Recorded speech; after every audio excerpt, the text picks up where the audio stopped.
भारत में आखिरकार 22 साल का इंतजार खत्म हो गया। फ्रांस के फाइटर राफेल के भारत में पहुंचने के साथ ही देश को एक नया लड़ाकू विमान मिल गया। फ्रांस से 7,000 किलोमीटर की दूरी तय करके 5 राफेल बुधवार दोपहर करीब 3:15 पर अंबाला एयरबेस पर पहुंचे। राफेल के कुछ देर तक अंबाला के आसमान पर गुजरते हुए उड़ान भरी और फिर एयरबेस पर स्मूथ लैंडिंग की। 5 राफेल एक ही एयर स्ट्रिप पर एक के बाद एक उतरे। इसके बाद इन्हें वाटर कैन सैल्यूट दिया गया।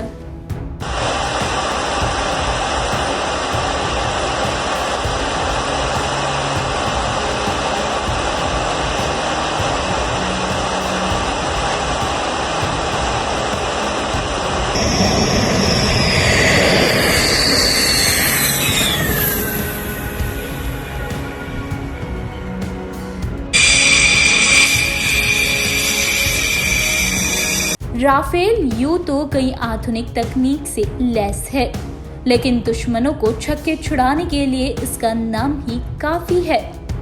राफेल हवा में सिर्फ 28 किलोमीटर प्रति घंटा की बहुत धीमी रफ्तार से उड़ने के साथ साथ 1915 किलोमीटर प्रति घंटे की रफ्तार भी पकड़ सकता है।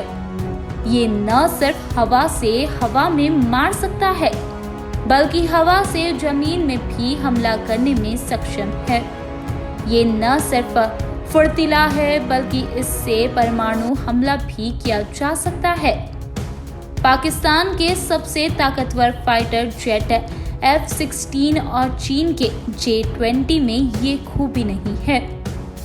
अब आपको बताते हैं राफेल की खूबियां। 2 इंजन वाला राफेल मध्य श्रेणी का बहुउद्देशीय लड़ाकू विमान है, जो सभी तरह के मौसम में एक साथ कई काम को अंजाम देने में सक्षम है। अफगानिस्तान, इराक, लीबिया और माली में प्रतिकूल परिस्थितियों में अपनी उपयोगिता साबित कर चुका राफेल फ्रांसीसी वायुसेना और नौसेना का प्रमुख लड़ाकू विमान होने के साथ साथ मिस्र की वायुसेना में भी अग्रिम पंक्ति में शामिल है। राफेल बनाने वाली कंपनी का दावा है लगभग 10 टन वजन वाला यह विमान अपने वजन से 2.5 गुना अधिक पेलोड के साथ उड़ान भर सकता है। राफेल हवा से जमीन पर मार करने के साथ साथ हवा से हवा में लक्ष्य पर सटीक निशाना साध सकता है।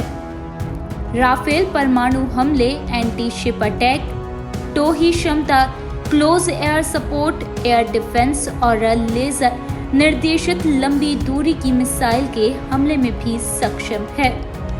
राफेल एक ही उड़ान में कई एक्शन को अंजाम देने के साथ साथ दुश्मन की मिसाइल को ध्वस्त भी कर सकता है। राफेल विमान उड़ान के दौरान ही ऑक्सीजन बनाने की प्रणाली से भी लैस है, जिससे इसे ऑक्सीजन की जरूरत नहीं होती। राफेल का वजन 10 टन, लंबाई 15 मीटर और ऊंचाई 5 मीटर से अधिक है। Rafale multi sensor data fusion technology से भी लैस है, जिससे पायलट को रक्षित क्षेत्र और उसके आसपास की स्थिति का पूरा आभास हो जाता है, जिससे वह सही निर्णय ले सकता है। भारत देशो एविएशन से जो 36 राफेल फाइटर जेट खरीद रहा है, उसमें से अभी 5 ही मिले हैं। बाकी बचे 31 जेट 2022 तक मिलने की उम्मीद है। लेकिन भारतीय वायुसेना की नई ताकत बने राफेल फाइटर विमान अब पाकिस्तान और चीन के लिए एक बड़ी चिंता जरूर बन गए हैं।